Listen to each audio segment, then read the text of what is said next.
Do you ever want to dive deeper into the Bible, but you just don't know where to begin? Or struggle to feel like you even have the time? When you read the Bible, do you get frustrated because you know there's so much more in there? You just have no clue how to get it out? Or maybe you just want to know the Bible better, and you're looking for any resource to help. Then this is the podcast for you. Welcome to the Context and Color of the Bible podcast. We're sisters. I'm Veronica. I'm Erica. And we love to study the Bible, and we love to help others understand it better. When it comes to our own study of Scripture, we have found that in bringing back the context of Scripture, it adds to our understanding. It actually adds to the color of the black and white pages of the text. I slowed down. Did you notice? No, I didn't. On one Good of the job. recent podcasts, you said you felt like I was trying to speed my way through it. Oh, I did say that. You Yeah, did. sorry. It was in Jonah. No, it's fine. So we're just having fun Yes. with the opening. But Erica, we are getting ready to dive into A new book. a new book. Yeah, it's It exciting. should be fun. Have you taught this before or just heard your husband teach it? No, he and I taught it together. Okay, I couldn't remember how Yeah. that. And then I spoke on it once. Okay. Yep. So we've kind of teased it the last couple of weeks. Right. We're going to be looking at Esther. Right. And again, I just want to say real quick, it was fun how we decided on this book because I really do think it was God saying, It had to have been. He gave it to us both. yes, separately. Yes. I was reciting it to myself and thought, oh, this would be fun. And Erica texted me the next day and was like, hey. Right. I don't have it memorized. Yeah. that's Just okay. one chapter. But Erica was like, hey, what should we do? And I'm like, I'm just going to throw out an idea. What about Esther? And you're like, that's what I was thinking. Right. So Right. this is a fun. It's another fun book. It is. I don't think there's as much comedy. No, you don't get as irritated. Right? It's not as big, and it is big and over the top, but not as Right. big and over the top like Jonah. Right. But what was kind of fun is we're taking stories that people think they know Right. really well. And we're coloring it in. Yes, And hopefully- Esther has some color. Yes, it does. Like Ruth did. Yeah, that's probably a good Like Ruth in comparison. chapter 3. Mm-hmm. So honestly, we're having fun doing the stories. Right. It's easier to teach. It's easier to add that color in. Right. But hopefully what you've all been learning is that, wow, there is a lot more going on. Right. There's so much more Behind the there. scenes. Right. Because to me, that's the beauty of Scripture. Right. It's such a full, deep book. It doesn't matter how many times you study it. You can always see a little bit more. It's amazing. It can hit you in a new way. Yep. Yeah. So with that, Erica did say I have it memorized. Yes. That is true. I do want to Show throw off. out. I know. I wasn't trying to, but it's honest. I want to encourage you. Memorize it or memorize part of it. Right. Like, what do you have memorized? Just chapter 4. Why'd you pick chapter 4? Because that's the part where, if I perish, I perish. Okay. You've come for such a time as this. Okay. I don't know. It was a Okay. chapter. It was better. I could have done chapter 10. Let's be honest. That was like 3 verses. That'd be great. Yes. But with that, we want to encourage you. Even just memorize Esther's kind of little speech right there. Right. And if I perish, I perish. Right. Perish. That whole idea of pick something from this. That you will remind you of the book. Yes. Whatever it is. Mhm. Maybe it's chapter 1, Mhm. the intro. Maybe it's chapter 4. Maybe it's a I different like chapter. chapter 6 when the king can't sleep. There you go. Do chapter 6.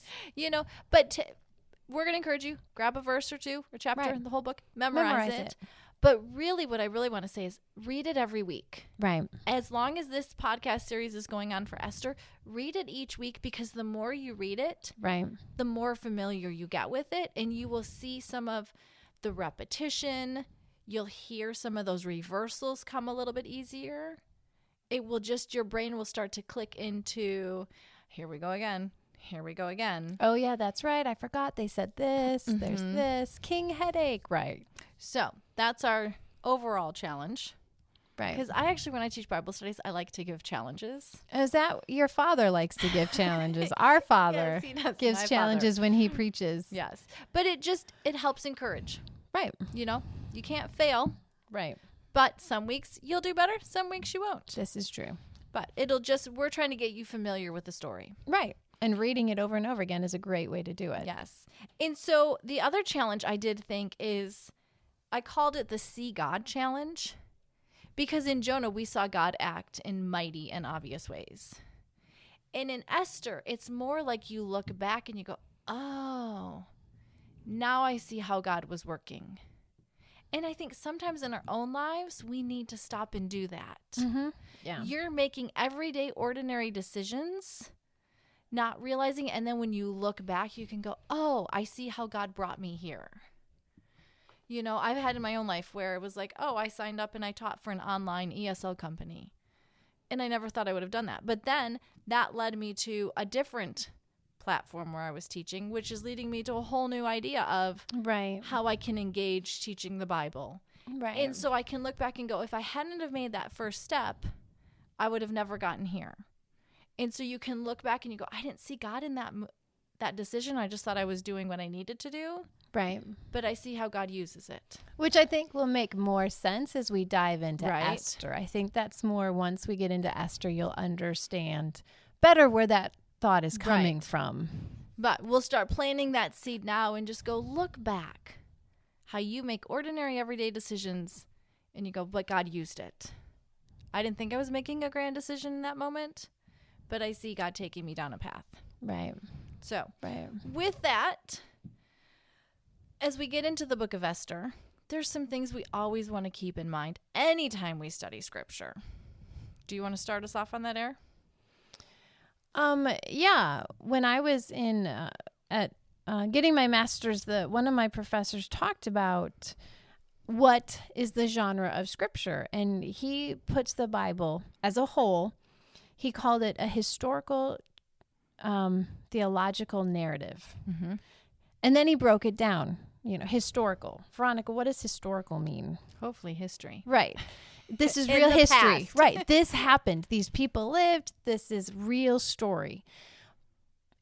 But it's a narrative. So they're picking and choosing what they take when they write. The author isn't telling you everything. You know, there's a lot about Abraham's life we don't know. Abraham had other kids besides Isaac and Ishmael, which you find out at the end of his life. Right. That he had other sons. Well, who did he have them with? How long was he married to this other woman? What happened to those sons? There's a lot about Abraham's life we don't know because the author crafted a story about Abraham. And so picked and chose what he wanted and what he didn't want. So it's a historical narrative, but it's a historical theological narrative. It's ultimately all about God. And so every time you read any page of the Bible, any book of scripture, you have to grab that book and say, what is this book teaching me about God? You know, my favorite part of scripture is the Old Testament. I have always loved that since I was a little girl because I connect with the stories. But I know a lot of people that prefer the New Testament. And so we tend to sit where we love. Yeah, I don't know, Right. Veronica, what if you even Or have the part you enjoy and understand more. Yeah, what would you say is yours? I don't know if I've ever heard you. I don't know that I more just like the stories. So would you any story anywhere? Probably. So you're just a story girl. Yeah, I'm just story. Yeah. Makes it more fun. It does. But so we tend to sit where we like in the stories, in the letters of Paul, wherever. But we all need to learn to view all of scripture Right. as teaching us about God. And so that's why you can study Jonah in depth and see this amazing comedy, but it teaches you so much about God. Esther, we can dive in and learn something new about God. Matthew, Luke, Revelation, the epistles, Deuteronomy, Leviticus, everything, the minor prophets. I'd love for us to do dive into some of the minor prophets. What are those teaching us about God? And I think if we start to look at each book has something to teach us about God, I think it'll be easier for us to go, okay, I'm going to study this book. Right. I'm going to look at what it means and what it's teaching me about God. And then we don't get stuck in one part of scripture. Right. Right. And sometimes you go, I don't know. Let's take the minor prophets. I don't understand the minor prophets.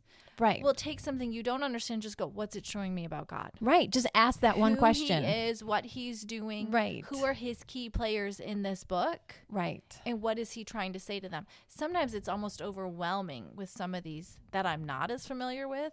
Right. To know how to start. Grab a good commentary. Yes. Just sit down and read it through them by Yes. one commentary. And sometimes that can be amazing, eye-opening. But so with the story of Esther, it's a story. Right. So it's not a history book. No, the Bible is not a history book, and we need to get that out of it's not a science textbook. It's not Right. a history book. It is filled with history. It is a historical narrative. But again, it's picking and choosing and sometimes exaggerating Yes. what it's telling us or leaving out what it isn't telling us. You know, like Jacob, when he is traveling to see Laban, Esau's angry enough to kill him. Jacob travels, and it says he sleeps on a stone, and he has a vision of God. And he names the place Bethel. And that's how it's known throughout Scripture, Bethel. But then it says, and this was previously known as Luz. Well, the narrator makes you think originally Jacob's in this quiet little place. There's nobody around. He's just a stone all by himself. But actually, Luz was a good-sized city at that point. Oh, you're so blowing my mind Exactly, right because now. the narrator doesn't tell you that till the end, so you see it a specific way. And then, oh yeah, by the way, this was originally called Luz. Well, Luz was a good city. So Jacob probably was near people, and it wasn't just him in this wilderness. Wow. And so that's understanding the history and the context Right. makes a difference. And so that's what we need to understand the Bible's doing. It's playing with the actual history to tell you real things that happened, but it's not a history book. Right. It's a narrative. It's taking real events, real people, but it's playing with it to craft a good story, to keep you entertained and involved and coming back for more and to teach you something about God. And so that's what we're going to have with Esther. So Esther is a real person. And scholars think her story happened around 478 BC. But that doesn't mean you can go to history books and find She's not in the history books. Queen Esther, Queen Vashti, and King Xerxes in this way and in this setting. Well, you can find Xerxes Right. But not. and Vashti potentially, Right. but not this specific story. Right. So, but just to put that in your mind of who else was around that time, there's names we often have in history. Confucius, he lived in 551 to 479 BC, so right before Esther becomes queen. You have Socrates born in 470 BC.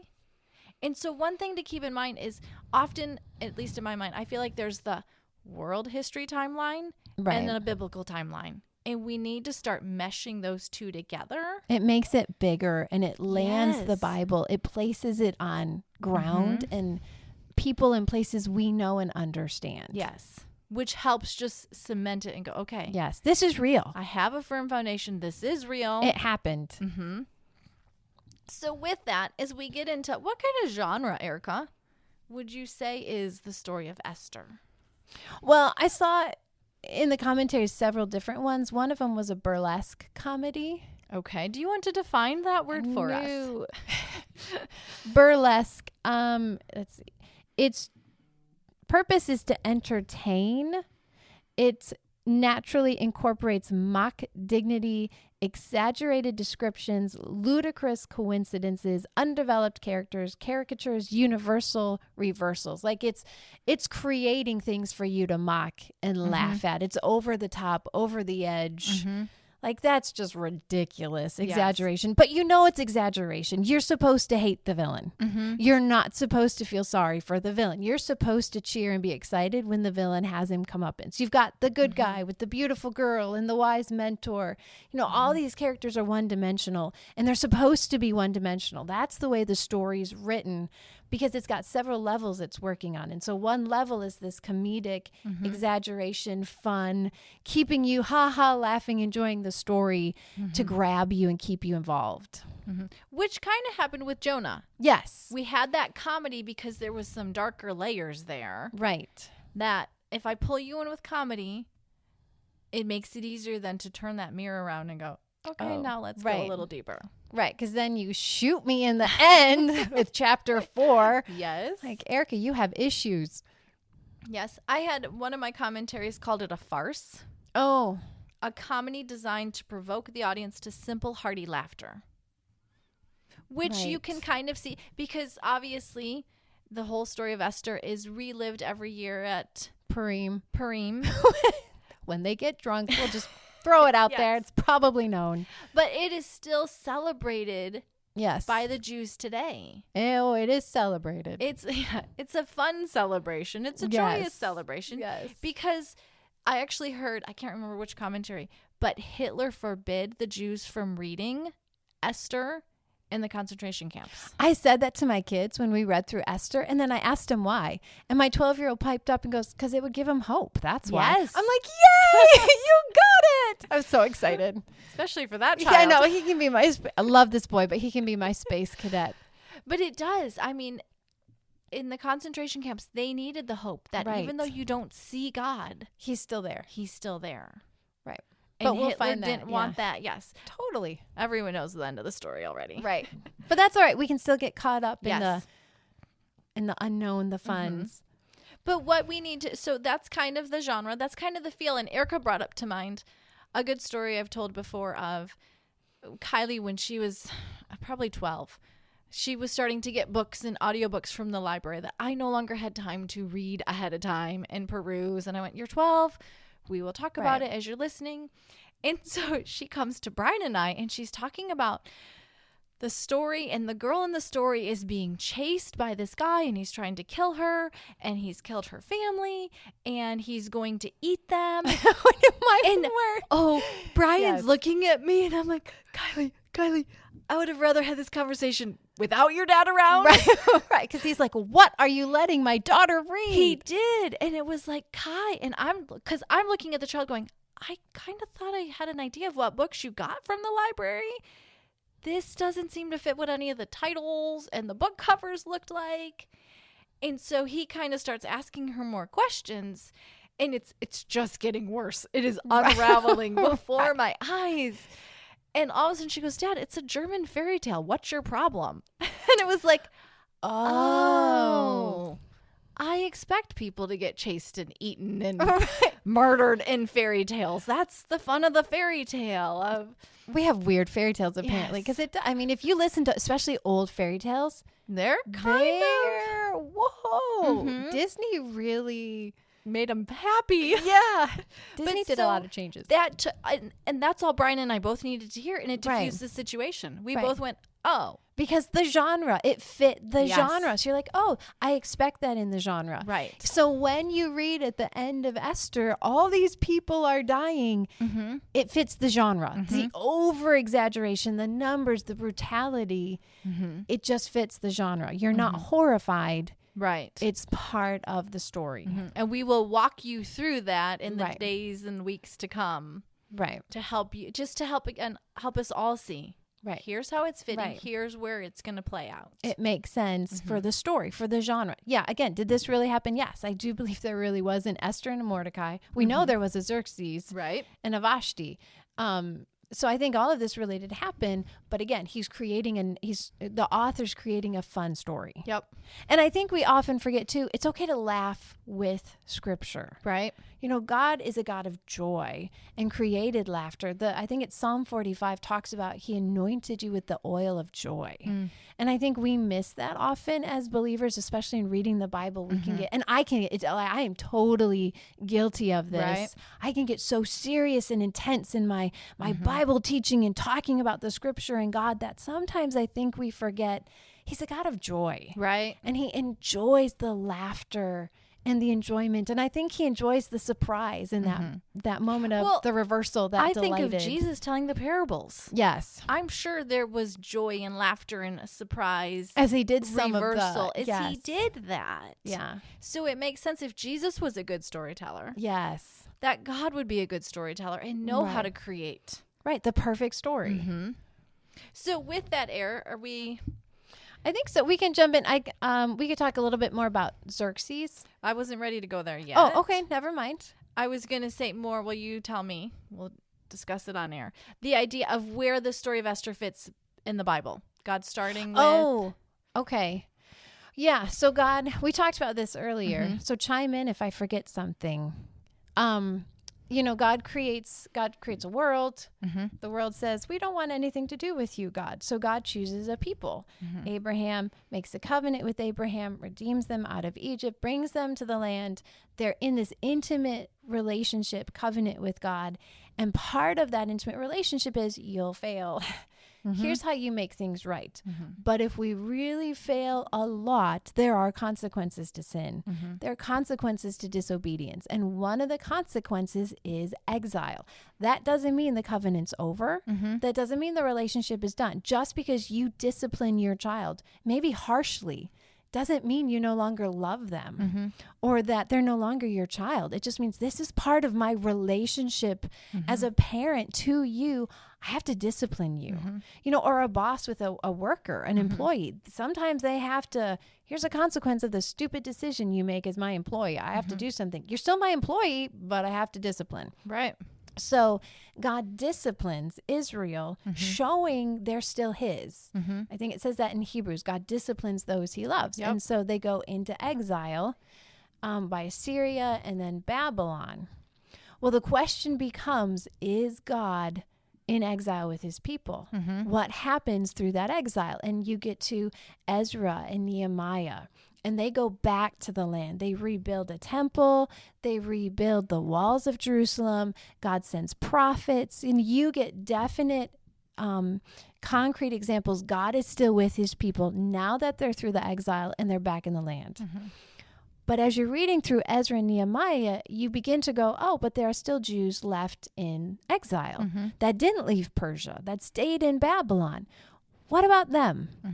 Is God still with his people even though they're not in the land? Is God still with the people that chose not to return to Israel because they've made a good life for themselves, which God told them to do in Jeremiah? He said, when you go into exile, plant gardens, build houses, settle down. You're going to be there for a long time. So they do. And so when the 70-year exile's up, most of them want to stay. Quite a few go back. Kind of makes sense. But yeah, they've made a home and a life for themselves. And so, yeah, I know, God, you're with Nehemiah and Ezra and that crew. Because you picked that land, God. Right. That was your promised land. It still is your land. And so you're with the people on that land. But what about the people that stayed?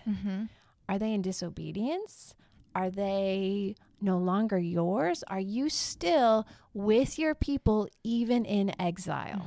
That's, I think, a question as the reader we're supposed to have as we go into Esther, connecting to the whole storyline of Scripture. Is God with his people in exile? Good job. That's what I wanted. Is that what you want? Okay.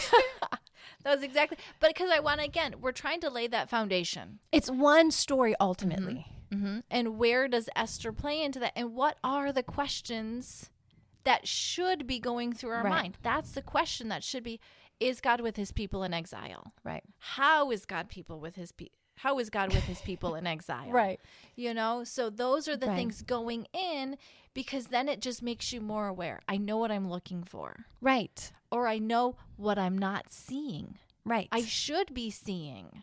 Right. Maybe God in a huge, humongous way, and I'm not. Right. So it makes me wonder, where is he? What's going on? Right. So now if you would like to talk about Xerxes, I'm ready for that conversation. Oh, are you? Okay. I will allow you to speak now, Erin. Well, thank you. Xerxes, the king in Esther, I just think it's interesting to paint him a little bit in color to understand maybe a little bit of his motivations for some of this. You know, he was Persian, but the Greeks tell us he was tall and handsome. He was ambitious. Oh. And quite the ruler warrior. They actually paint him a little bit better than the book of Esther does. Okay. But he is an enemy of the Greeks. He's constantly trying to fight and conquer Greece. Okay. And he fails.